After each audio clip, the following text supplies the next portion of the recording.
کچھ ہی عرصہ پہلے میں ایک بھائی سے ملا.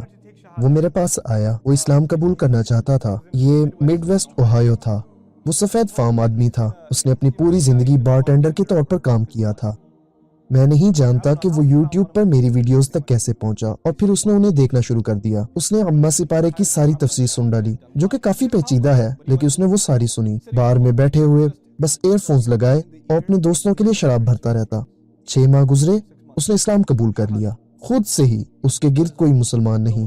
ایکچولی اس نے مجھے بتایا تھا کہ اس کے کچھ مسلمان دوست تھے جو کہ باقاعدگی سے شراب پینے آتے تھے. اس نے ان سے اسلام کے بارے میں چند سوال بھی پوچھے تھے. اس نے اسلام قبول کیا اور اس نے کہا کہ میں اپنی موجودہ زندگی چھوڑنے کے لیے تیار ہوں. اس نے کہا کہ میں نے اس عرصہ میں ایک بھی ڈرنک نہیں لی. ایک بار ٹینڈر نے 6 ماہ تک کوئی ڈرنک نہیں لی. جب آپ اسے دیکھیں گے تو پہچان نہیں پائیں گے کہ اس میں اتنا تقویٰ ہے، لیکن میں گارنٹی دیتا ہوں اس میں ہم میں سے بہت سو سے زیادہ تقویٰ ہے.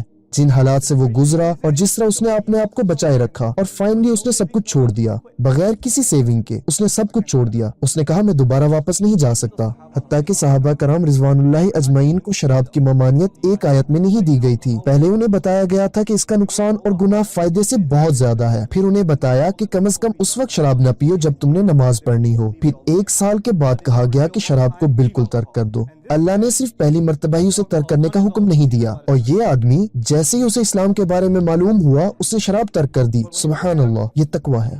مگر جب آپ اسے دیکھیں گے آپ کو کوئی آئیڈیا نہیں ہوگا. لوگوں کو اپنے سے کمتر اور نیچا نہ سمجھو. ہو سکتا ہے کہ وہ آپ سے کہیں درجے بہتر ہوں. عسى أن يكونوا خيرا منكم عسى أن يكن خيرا منهن.